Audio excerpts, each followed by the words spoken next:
हरे Krishna, Radhe Radhe friends. आज मैं आपको पंचभीखू की कहानी सुनाऊंगी। तो पंचभीखू की कहानी सुनने के लिए हमें अपने सीधे हाथ में तिल के दाने ले लेने हैं। आप तिल के दाने हाथ में लेकर या आप फूल हाथ में लेकर कहानी सुन सकते हैं।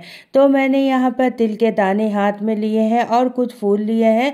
अब हम कहानी शुरू करते हैं। एक नगर में एक साहूकार रहता था। साहूकार के बेटे की बहू कार्तिक के महीने में रोजाना सुबह जल्दी उठकर गंगा जी स्नान करने जाती थी और वह पराये पुरुष का मुख कभी नहीं देखती थी।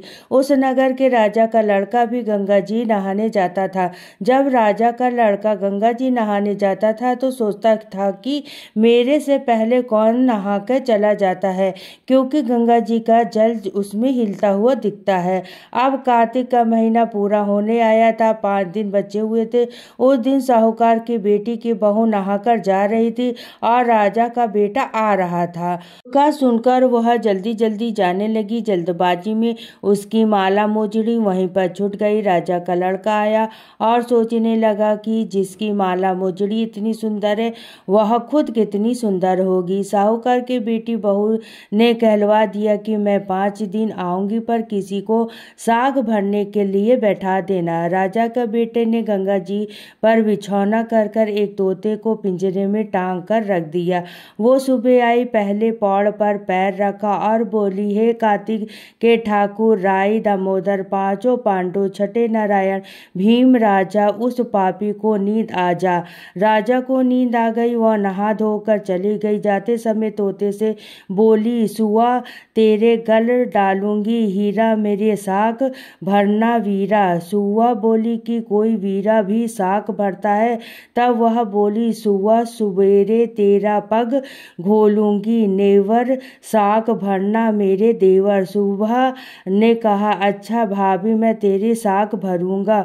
वह तो कहकर चली गई। राजा का लड़का हड़बड़ा कर उठा। सुआ से पूछा कि सुआ सुआ वो आई थी, कैसी थी? सुआ बोली, आभा की सी बिजली, होली जैसी छाल, केले किसी कमानी, गुलाब जैसा रंग। अगले दिन राजा का लड़का ने कहा कि मैं अपनी उंगली चीर कर बैठूंगा तो मुझे नींद नहीं आएगी।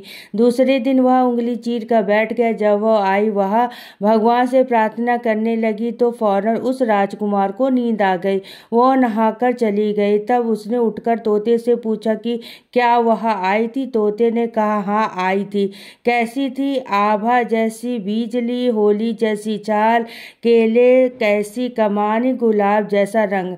तब राजकुमार ने कहा कि अब मैं अपनी आंखों में मिर्च डालकर बैठूंगा ताकि मुझे नींद आए। अगले दिन राजकुमार अपनी आंखों में मिर्च डालकर बैठ गया। साहूकार की बेटी की बहू आई, भगवान से प्रार्थना की तो राजकुमार को नींद आ गई। साहूकार के बेटी की बहू आकर नहाकर चली गई। जाने के बाद राजकुमार को नींद खुली।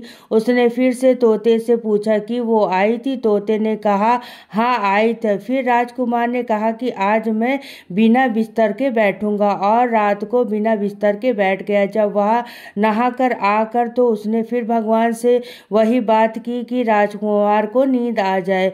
जब वह नहाकर चली जाने लगी, आंख बंद कर कर चली गई। राजकुमार ने उठकर देखा तो वह नहाकर जा चुकी थी। वह बोली कि तोते तोते आई थी? तोते ने कहा कि हाँ आई थी।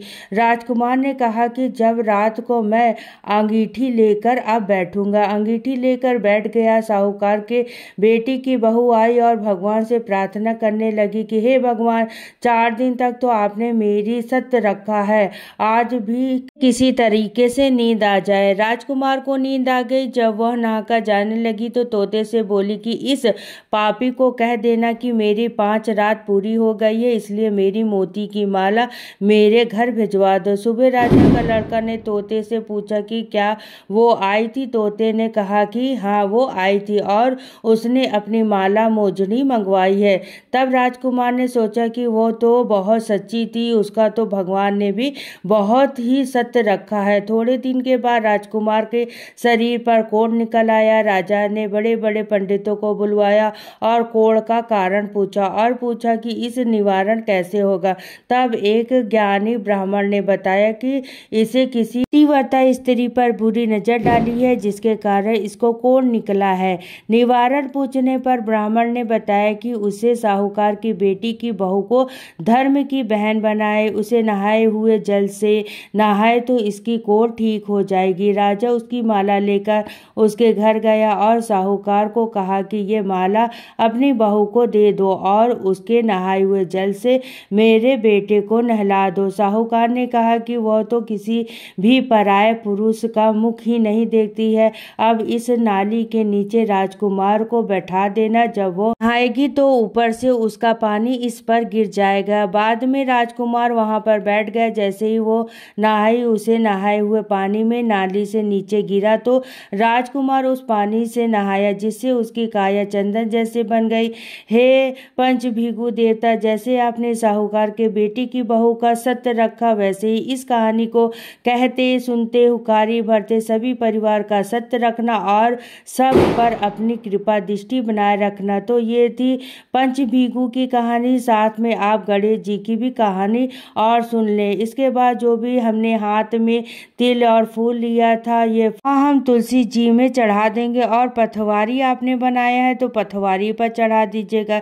इस तरीके से हमारी कहानी पूर्ण हो जाएगी। अगर आपको कहानी पसंद आई हो तो वीडियो को लाइक करना, चैनल को सब्सक्राइब कर लेना। फिर मिलती हूँ नेक्स्ट वीडियो में।